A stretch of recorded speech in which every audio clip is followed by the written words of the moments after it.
গণতান্ত্রিক এই লড়াইয়ে আমি যখন আমার বিশ্ববিদ্যালয়ের প্রশাসন, রাজনৈতিক সহকর্মী সহ অনেক মানুষকে পাশে পাচ্ছিলাম না, তখন গণমাধ্যমই ছিল আমার একমাত্র শক্তি, আত্মবিশ্বাস।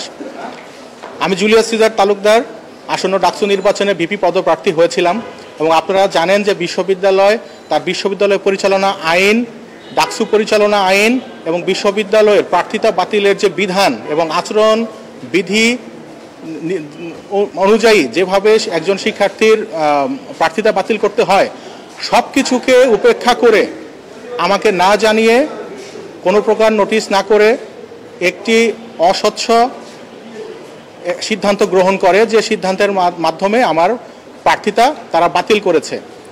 আমি খুব সংক্ষেপে বলতে চাই আজকে আসলে আমি কেন এসেছিলাম কোর্টে।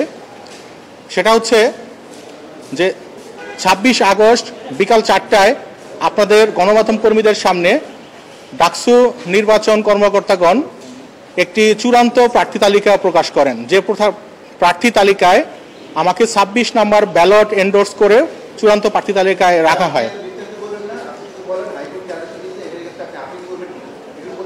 হ্যাঁ, আমি যে আদেশটা দিয়েছে আমি সেটার প্রেক্ষিতে আমি আপিল করব এবং আমার প্রতিপক্ষ আইনজীবীরা যে তথ্য এখানে উপস্থাপন করেছেন সেটি অসত্য ছিল এবং একটি তথ্য তারা অস্বীকার করেছেন, সেটিও আমি সেটি ভবিষ্যতে তুলে ধরবো।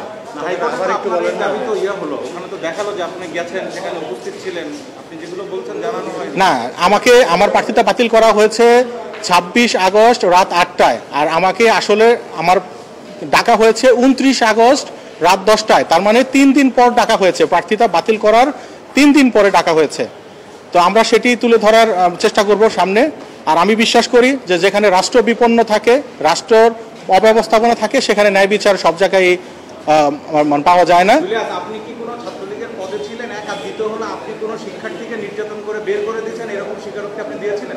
সেরকম কোনো অভিযোগ আমার বিরুদ্ধে তারা এনেছে, কিন্তু আমার কোনো নির্যাতনের অভিযোগ তারা প্রমাণ করতে পারেনি। পরে সেই যে নির্বাচন কালীন সময়ে যে গঠিত তদন্ত কমিটি ছিল তারা বলেছে যে সরাসরি কোনো প্রমাণ নেই, তবে যে সময়ে আমি ওইখানে হলের জিএস ছিলাম গত ডাকসুতে, তো বলেছে যে যেহেতু তুমি জিএস ছিলা সেহেতু আমরা ধরে নিচ্ছি যে প্রচ্ছন্ন মানে যেটাকে বলে পরোক্ষ মানে ইনভলভমেন্ট থাকে, সেটা তারা বলেছে যে এরকম আমরা মনে করছি।